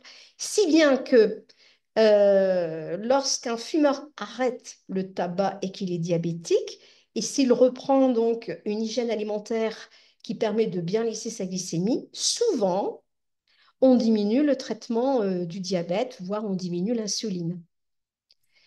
Alors, les fumeurs en plus ne s'alimentent absolument pas comme les non-fumeurs. Déjà, ils ne sentent plus le goût des aliments, donc ils vont beaucoup saler, mettre beaucoup de graisse. Un fumeur va préférer une entrecôte bien grasse qu'un rumsteak grillé. Pourquoi? Ben, comme disait Jean-Pierre Coff, le goût, c'est dans le gras, et c'est la vérité. Donc, on va se retrouver avec des aliments fort salés, fort gras, fort sucrés. Alors, pour équilibrer un diabète, peut mieux faire. Maryse, on a une Oui, question. oui. Est-ce qu'un diabète peut se déclencher plusieurs années après l'arrêt du tabac? Alors là, j'avoue, je ne vais pas émettre de réponse. J'aurais tendance, comme je vous l'ai dit, je ne suis pas diabétologue. Pourquoi quelqu'un va devenir diabétique d'un seul coup? Sans le tabac, hein, sans parler tabac, je ne saurais pas vous dire. En tout cas, pour moi, le fait d'avoir fumé, la personne, ça ça crée quand même de sacrés problèmes. La personne, en arrêtant de fumer, à mon avis, elle va trouver un risque ça dépend le pancréas où il en est, si je puis dire. C'est- Ça dépend quand elle arrête de fumer. Si elle arrête assez rapidement, on peut présager que le pancréas est pas trop fatigué et qu'il va reprendre, j'allais dire, il va retravailler normalement et la personne va reprendre un risque analogue à un non-fumeur. Si c'est au bout de 20, 30 ans de tabagisme, là, le pancréas est déjà bien, j'allais dire, malade, et donc la personne peut déclencher un diabète. Là, j'avoue, je ne peux pas donner de réponse plus précise que ça, parce que le diabète, c'est une maladie avec des étiologies parfois diverses et variées. Mais je conseille bien, de toute façon, il faut bien surveiller chez un fumeur, il faut bien surveiller justement si son équilibre glycémique, même après avoir arrêté de fumer. Ça, c'est sûr. Parce que de toute façon, si on ne le surveille pas, il risque de reprendre le tabac déjà. Donc, rien que pour ça. Alors, Merci. les compli- mais c'est pas très précis ma réponse, et c'est vrai que c'est pas évident du tout de prédire si quelqu'un va devenir diabétique à distance de l'arrêt du tabac. Je ne crois pas qu'il y ait eu des recherches qui ont été faites dans ce sens-là. Voilà, pour être plus exact. Je n'ai pas notion qu'il y ait eu d'études qui ont été faites à ce niveau-là. Alors, les complications donc, du tabagisme chez le diabétique, eh bien, on va avoir le contrôle de la glycémie qui va être difficile, évidemment. On va avoir des complications au niveau des petits vaisseaux. Donc, qui dit petits vaisseaux dit au niveau des doigts, au niveau des pieds, au niveau des mains, tout ce qui est microvasculaire, mais aussi les gros vaisseaux, hein, évidemment. Donc, les infarctus, les AVC. On va avoir aussi une augmentation des infections. Donc ça, c'est le diabète qui est en lieu, mais aussi le tabac, hein. La personne se défend beaucoup moins bien par rapport aux infections, que ce soit par exemple des infections pulmonaires. Évidemment, le poumon est malade, il est encombré, plus le diabète qui va toujours aggraver les infections. Les autres complications, donc au niveau bucco-dentaire, au niveau donc de la perte donc, au niveau de tout ce qui est ostéoporose, hein, une femme ménopausée va faire plus facilement de l'ostéoporose, donc fracture. Au niveau des cancers, évidemment, les cancers du pancréas, évidemment, entre autres. Et les complications obstétricales, ben, oui, on va avoir des grossesses. Alors, s'il y a diabète et tabac non géré, tous les problèmes du tabac vont aggraver les problèmes du diabète. Et le diabète va rendre le tabac encore plus méchant. À eux deux, voilà, ça risque de donner vraiment des problèmes avec des fausses couches, voire des avortements spontanés, quoi. Quand on arrive à tomber enceinte. Et la dépression, ben oui, parce que le tabac, ça contient des IMAOIB, et donc quelquefois, les personnes accrochent.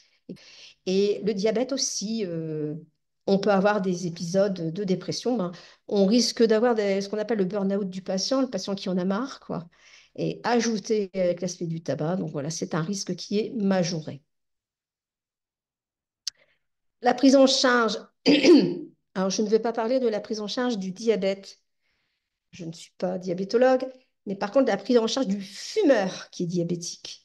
Alors, déjà, il faut qu'il s'occupe correctement de son diabète, parce que quelquefois, nous avons des personnes qui sont assez fantaisistes, hein, pour le suivi, qui n'ont jamais vu un diabétologue de leur vie, qui ne voient que le médecin généraliste et puis c'est tout.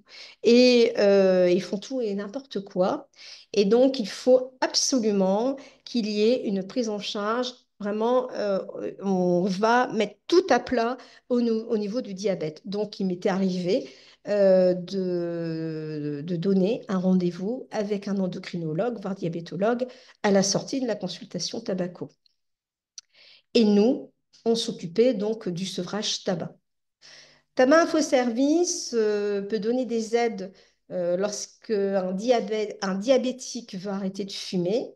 Donc, il va aider, pas par rapport au substitut nicotinique, il ne peut pas faire de prescription, mais il va aider au dosage des substituts, il va aider au débugage du cerveau, mais aussi à l'aspect alimentaire. Et donc, si le tabacologue que vous avez sur Tabac Info Service voit qu'une prise en charge alimentaire est nécessaire, eh bien, vous aurez des consultations avec une diététicienne tabacologue qui suivra aussi au niveau de la nutrition.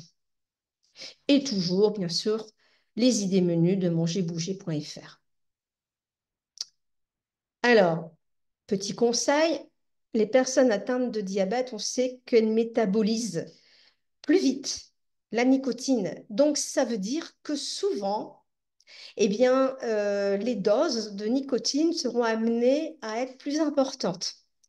Donc, quand on va monter en charge la substitution pour trouver la dose de rassasiement, ben, chez un diabétique, ça risque d'être un peu plus élevé que chez le non-diabétique.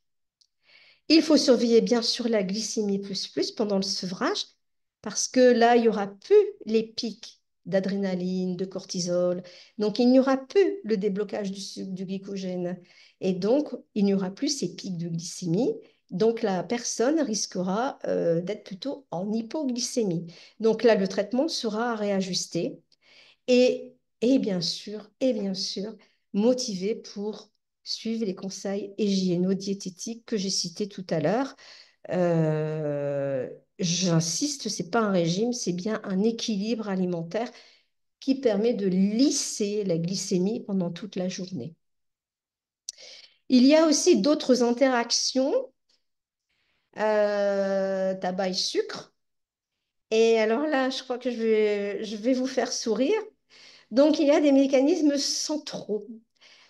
Quelquefois, on a des fringales, je vous l'ai dit, le fumeur peut avoir des fringales sucrées et être attiré par le sucre lors du sevrage tabac. Eh bien, je vous l'ai dit tout à l'heure, on a parfois certaines personnes qui vont accrocher aux antidépresseurs du tabac, qui sont les IMOA et B.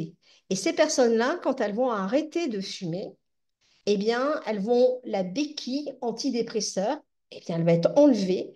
Et donc, il va y avoir un basculement thymique qui va se faire.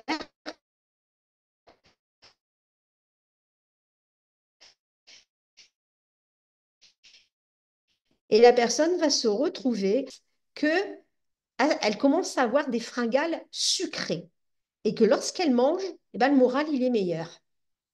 Qui n'est pas sorti un jour du travail, fatigué, contrarié, le moral un peu en plate, passer devant une boulangerie-pâtisserie et puis se prendre un truc au chocolat, et puis hop, ça va mieux. C'est pas une vue de l'esprit, c'est bien biochimique. Qu'est-ce qui se passe? Eh bien, à l'arrêt du tabac, on remarquera que lorsque on a une baisse de la sérotonine et si on mange sucré, eh bien l'hyperglycémie, on mange sucré, on crée une hyperglycémie, elle va favoriser l'absorption du tryptophane.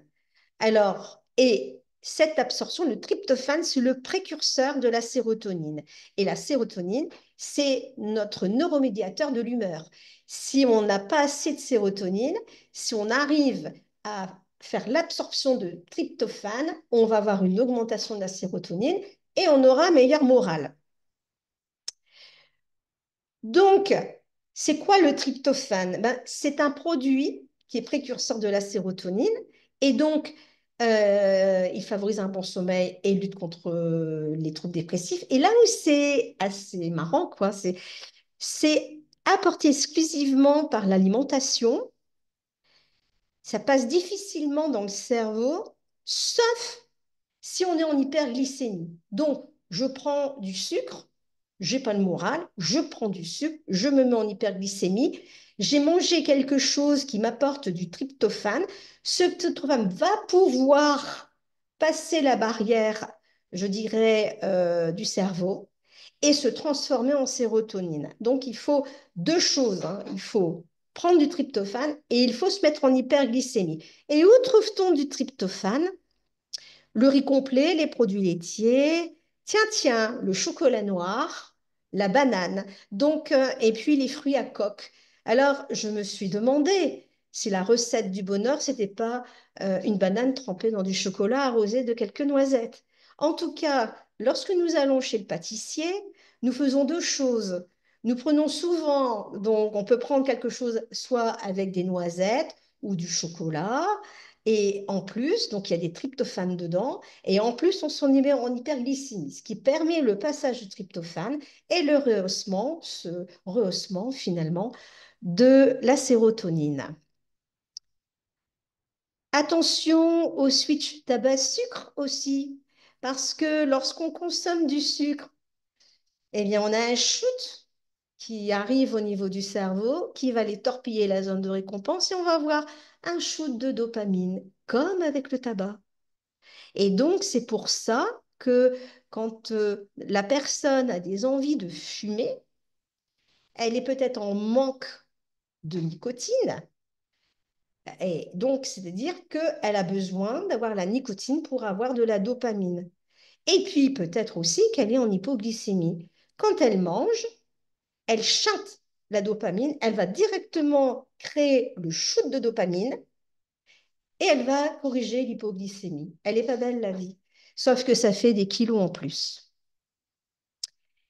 Et donc, bien sûr, quand le fumeur arrête la cigarette, il y a une baisse de la libération de dopamine. Donc, gare au switch avec la nourriture si la personne veut récupérer un taux de dopamine analogue à la période où elle fumait.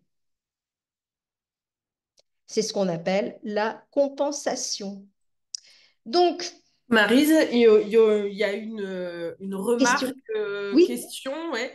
Il semble que certains aliments agissent comme les catécholamines et sont conseillés dans l'arrêt du tabac. Quels sont-ils?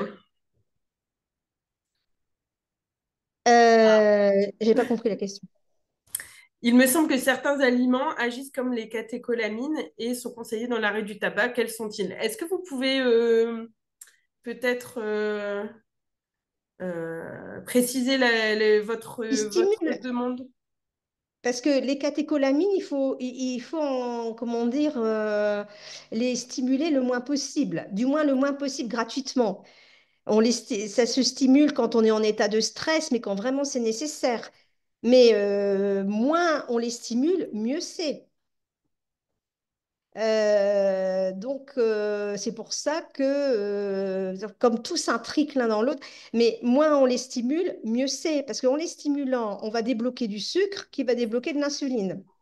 Mhm.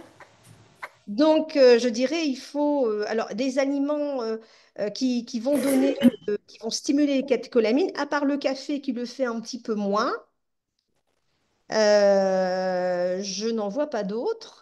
Mais j'allais dire, vaut mieux pas les utiliser. Donc, D'accord. il faut lisser. Il faut lisser les arrivées. Finalement, il faut retourner à notre stress physiologique utile, le bon stress qu'on doit garder, évidemment. C'est ce qui nous fait avancer et éviter toutes les sources de stress qui sont inutiles. Et la cigarette, elle, c'est une source de stress dont l'origine n'est même pas un état d'esprit. Il y en a, ils vont stresser pour rien du tout. C'est carrément biochimique, quoi. Ça donne des pics. Et il faut éviter tous ces produits-là qui donnent des pics. Donc, à ma connaissance, c'est surtout le café, la cigarette. Peut-être que les excitants, ça doit être la même chose, mais justement, c'est à éviter lors d'un... Évitez. Bah, ça va? Oui, Alors, les dents, je vous ai parlé des dents. Les dents qui, au niveau vasculaire, la partie vivante de la dent va être malade, pas assez oxygénée. Donc, c'est une dent qui meurt à petit feu. Ben oui, mais déjà à cause du tabac, donc l'état bucco-dentaire est mauvais. Mais le sucre, eh bien, comme on arrête de fumer, on va utiliser beaucoup de sucre. Eh bien, alors là, on va avoir des colonies bactériennes qui vont pousser au niveau de la gencive et avoir des caries. Donc, on va se retrouver avec une hygiène bucco-dentaire plus que déplorable. Alors, mécanismes centraux, donc ça c'est fait. Maintenant, ajout du sucre dans les cigarettes et ça va être la conclusion. Donc, l'ajout du sucre dans les cigarettes, oui, comment dire, les feuilles de tabac, il y a du sucre. C'est normal, dans tout végétaux, il y a un peu de sucre. Mais les industriels ont ajouté du sucre, mais ça fait longtemps, hein. Finalement, c'est depuis 2011, hein. C'est pas nouveau. Ils ajoutent des sauces. Et ces sauces, c'est fait. On ne fumerait pas de cigarettes s'il n'y avait pas les sauces. Ce serait bien trop acre, bien trop désagréable. Donc, on utilise, j'allais dire, du sucre qui vont rendre la cigarette plus suave, beaucoup plus acceptable. Et le fait, donc, ces sucres, ça ne nous fait pas grossir, ça ne change rien à notre métabolisme. Hein. C'est pas parce qu'on va prendre une cigarette avec du tabac sucré qu'on va créer un problème. Non, ça va être brûlé.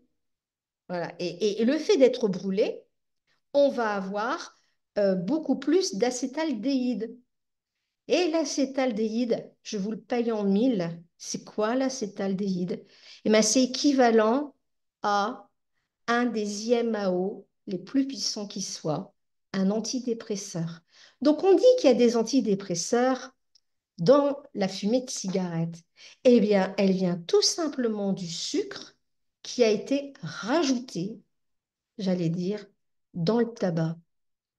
Et la boucle est bouclée là aussi. Donc, vous voyez, et ça, c'est un moyen d'accrocher. On accroche les fumeurs avec la nicotine, mais on les accroche aussi avec les IMAO-IB de la cigarette. Ce sont deux bêta-carbolines qu'on appelle Harman et Norharman. Et je ne sais pas laquelle des deux, mais elle vient de la combustion du sucre dans le tabac. Donc, ça permet de fidéliser pas mal de fumeurs qu'on n'arrive pas à sevrer parce qu'on donne de la nicotine et ça ne marche pas. Et non, c'est des fumeurs qui ont besoin de la double prise en charge avec antidépresseurs, entre autres, et nicotine. Mais ça, bon, voilà, c'est quand on parle d'antidépresseurs, tout de suite, c'est un peu plus délicat. Maintenant, ça rentre dans les pratiques, mais il y a 20 ans, ce n'était pas le cas. Et finalement, eh bien, on se retrouve. Donc, voilà, je vous ai mis un petit peu ce qu'était un IMAO. Et c'est vrai que ça évite, c'est une enzyme, le MAO, monoamine oxydase, c'est une enzyme qui dégrade la sérotonine. La sérotonine est sécrétée, dégradée. Et donc, en inhibant la dégradation, grâce à un inhibiteur de monoamine oxydase, on rehausse le taux de sérotonine. Et il y a ça dans la fumée de cigarette qui vient de la combustion du sucre. Donc, on peut dire qu'on devient accro à la cigarette. Oui, à la nicotine, mais il n'y a pas que ça. Et en plus, Marlboro, et là je donne un petit ajout, Marlboro a constaté qu'une fumée à laquelle on a ajouté de l'ammoniac, eh bien, permettait, lorsque ça arrive au niveau des poumons, au niveau de l'alvéole, le passage de la nicotine est beaucoup plus rapide quand la fumée contient de l'ammoniac. Ça veut dire que grâce à l'ammoniac ajouté, on rend les gens accros plus facilement. Donc, nous avons d'un côté la nicotine, de l'autre côté les sucres qui vont donner des antidépresseurs qui vont accrocher et l'ammoniac. Et ça existe depuis un bon bout de temps, hein, c'est pas nouveau. Donc, eh bien, on se demande finalement ce qui est l'addiction au tabac. Est-ce vraiment uniquement une addiction à la nicotine ou plutôt, j'allais dire, est-ce que la nicotine, c'est à l'arrivée toute seule sans les IMAO, sans l'ammoniac, eh bien, est-ce qu'elle serait si addictogène que ça? Point d'interrogation. Est-ce que c'est pas parce qu'on y ajoute des éléments qui vont rendre le tout plus addict? Point d'interrogation. On ne sait pas. Et on commence à en savoir un petit peu plus maintenant, mais on ne sait pas. Donc ça, c'était la conclusion, je vais la lire. Le tabac contient tellement d'autres substances qui peuvent agir en synergie, éventuellement avec la nicotine, qu'on ne peut tirer une telle conclusion. C'est-à-dire, la telle conclusion, c'est euh, l'addiction à la nicotine. Le tabac, c'est peut-être pas uniquement l'addiction à la nicotine. Alors, que On a dire de la... une question, Oui, Maryse. oui, oui. Alors, lorsqu'il y a une double prescription antidépresseur plus nicotine, est-ce que Hmm. ce sont des IMAO qui sont prescrits en première intention ou est-ce qu'on démarre par des ISRS qui sont habituellement utilisés en première intention dans la dépression? Alors, les IMAO, on va oublier, surtout en médecine libérale, même dans les hôpitaux. C'est des produits avec beaucoup d'interactions médicamenteuses, voire alimentaires, et on l'utilise dans les services de psychiatrie, j'allais dire, fermés. Donc, on oublie.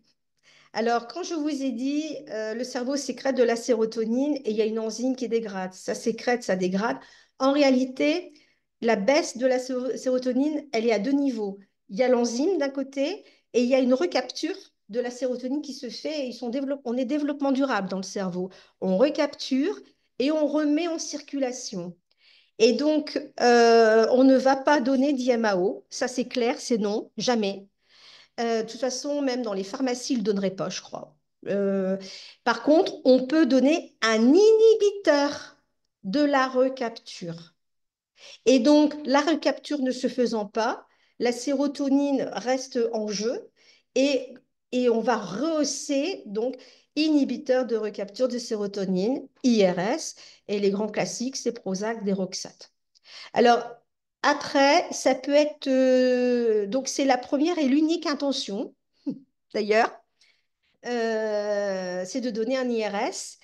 Et cet IRS, il peut être prescrit ou en même temps que la substitution nicotinique ou avant la substitution nicotinique. Ça dépend de ce que veut le patient, ni plus ni moins. J'ai répondu à la question. Je pense que oui. Et il y en a beaucoup. Et il y a des sevrages qui sont difficiles avec des gens qui, même avec la substitution nicotinique, prennent du poids alors qu'ils sont bien dosés en nicotine. Alors normalement, quand on est bien dosé en nicotine, on ne prend pas, quasiment pas de poids. On va récupérer le sous-poids hein, que l'on a, mais il faut, j'allais dire, se dire, il faut vraiment chercher parce que c'est courant. C'est souvent, quand vous avez un sevrage avec des difficultés, écoutez vos patients. Ils vont faire un savant mélange du stress et de la dépression. Moi, une fois, j'ai une dame, je ne peux pas m'arrêter de fumer. La dernière fois que j'ai arrêté de fumer, j'étais pas bien. Vous comprenez, je stresse à mort à cause de mon fils. Et puis, alors, je suis énervée, énervée, énervée. Et puis après, je pleure. Il y a un mélange. Donc, il faut voir un petit, faire la part des choses. D'un côté, on voit une dame hyper stressée, mais d'un autre côté, elle parle qu'elle pleure tout le temps. Donc, et le syndrome dépressif donne du stress. Hein. Alors, vous voyez, et à partir de là, il faut creuser et voir comment, ah bon, et alors que les journées, comment ça se passait, vous aviez envie de faire votre ouvrage.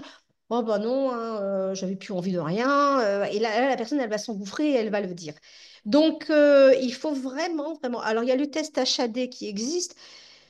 Il a le mérite d'exister, mais il est compliqué pour les patients à faire. C'est écrit en tout petit, c'est des petites questions, puis il n'est pas fiable à 100%, mais ça donne une idée. Mais moi, personnellement, j'utilisais la réglette.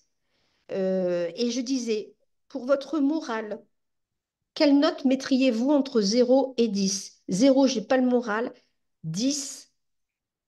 Et après, pour le stress. Alors que souvent, les gens, même pas, ils me disaient, ah oui, bah, je suis tellement stressée. Non, non, non, non, non, je ne parle pas du stress. Votre morale. Votre morale, est-ce que vous êtes content de vivre? Est-ce que vous êtes oui à la vie? Est-ce que vous avez des projets? Est-ce que vous êtes content de sortir de votre lit le matin? Voilà, votre morale. Ben, vous savez, les gens, quand ils disent bah, j'ai 4 ou 3, vous avez compris qu'il y a un problème. Alors, quand on donne un IRS, on ne soigne pas quelqu'un de dépressif, on soigne une dépression qui a été larvée et la cigarette s'est engouffrée dans la brèche. Et donc, on soigne bien une dépendance, un aspect de la dépendance tabac qui est moins fréquente que celle avec la nicotine, mais qui existe bien hein, et qui permet parfois de sevrer des gens qui, jusqu'à maintenant, pensaient qu'ils étaient incurables, quoi. Alors, là, on a la e-cigarette hein, qui vient d'arriver. Et alors, c'est pareil, il y a peut-être du sucre dans le liquide, mais bon, ça, j'allais dire, c'est pour le rendre un peu moins, pour faire une vape, je dirais, un peu plus douce, moins âcre. Mais par contre, il y a une étude, j'ai trouvé juste une étude américaine, et ils voulaient voir au niveau du sucre s'il y avait un impact des shoots nicotiniques que l'on peut avoir avec la cigarette électronique si ça pouvait provoquer tous ces phénomènes en cascade que je vous ai cités. Et donc, ils ont fait une analyse hein, sur vraiment donc ça a été fait de 2016 jusqu'à 2018 sur une population américaine et on a remarqué eh bien, que chez ces gens-là, alors on n'a pas fait de lien, mais c'est simplement, on a compté plus de prédiabète dans cette population-là qui avait utilisé la vaporette par rapport à une population qui ne l'avait pas utilisée. Donc, on sait déjà que dans le cas du tabagisme, que la nicotine a un effet néfaste sur l'action de l'insuline et on fait l'hypothèse que shoot de nicotine qui vient de la cigarette ou shoot de nicotine qui vient de la cigarette électronique, c'est un shoot à la nicotine qui va donner donc des catécholamines et qui va donc débloquer du sucre, du coup on va avoir l'insuline et après on va avoir la résistance à l'insuline et la machine infernale est lancée. Je vous ai mis comment dire, le lien de l'étude. Voilà. On a une autre question Oui, avant ta conclusion, Maryse. c'est fini, la conclusion, je l'avais dit, hein. Eh ben, voilà. Un patient diabétique insulinodépendant et en sevrage tabagique sous patch, faut-il donc baisser systématiquement les doses d'insuline? Généralement, quand d'abord on surveille, on dit qu'ils doivent prévenir. Alors ça dépend quel. De toute façon, il va falloir les revoir, les doses. Ça, c'est sûr et certain. Donc nous, on disait à la personne de bien surveiller ses glycémies. Et puis, dès qu'elle voyait qu'elle avait des hypos, d'aller voir son prescripteur, si c'est son généraliste, si c'est le diabétologue, pour pouvoir diminuer le taux d'insuline. Il ne faut pas qu'il fasse ça tout seul, hein. Mais c'est sûr et certain qu'on a de risques d'hypo. Et nous, on a vu des gens dont les doses ont été baissées de manière sensible, hein. C'était des gros fumeurs, donc qui n'arrivaient pas à équilibrer leur diabète. En règle générale, ils n'y arrivent pas, hein. Et là, ils l'équilibrent bien. Oui, mais voilà, faut baisser. De toute façon, il faut toujours soulever l'hypothèse, toujours dire aux fumeurs, on risque de devoir baisser votre dose d'insuline.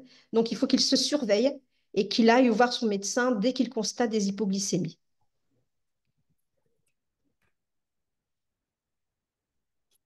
Très bien.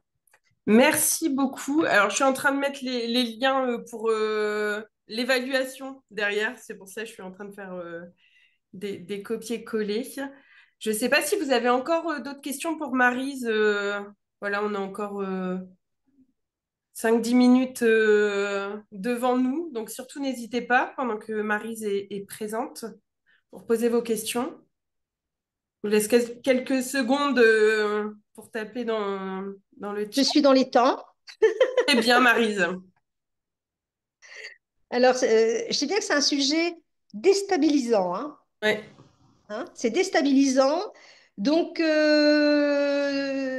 voilà, Je crois que les gens, après, ils se disent, je crois, hein, je vais récupérer le diaporama, je vais le relire pour digérer tout ça. Parce Ouais, que peut-être que tu auras des questions par la suite. c'est des choses qu'on ne parle pas. La première partie du diaporama, je vous ai mis tout ce qu'on racontait sur le tabac partout. Mais la deuxième partie, alors pourquoi j'ai voulu faire ce sujet-là tout simplement parce que le professeur Moulimar, qui était vraiment un maître en tabaco, et avait soulevé le problème, avait fait des études là-dessus et avait bien démontré l'impact du sucre. Et j'avais eu aussi un cours avec une nutritionniste, enfin un médecin, pareil. Donc ça m'avait interpellée et au cours de mon expérience professionnelle, j'ai bien remarqué que les personnes qui mangeaient tout, n'importe quoi, n'importe comment, finalement rechutaient et que celles qui avaient une hygiène alimentaire qui lissait la glycémie avaient de fortes chances de maintenir un sevrage durable. Ça, je l'ai vu. Donc, c'est pour ça que j'ai proposé ce webinaire pour voir le tabac, mais comme je le dis, de l'autre côté de la lorgnette, quoi. Et je crois qu'il y aura encore d'autres découvertes, hein. Au fur et à mesure du C'est temps ça. qui passe. Eh bien, très bien. Bah, on n'a pas d'autres questions. Mais c'est Donc, normal, c'est normal.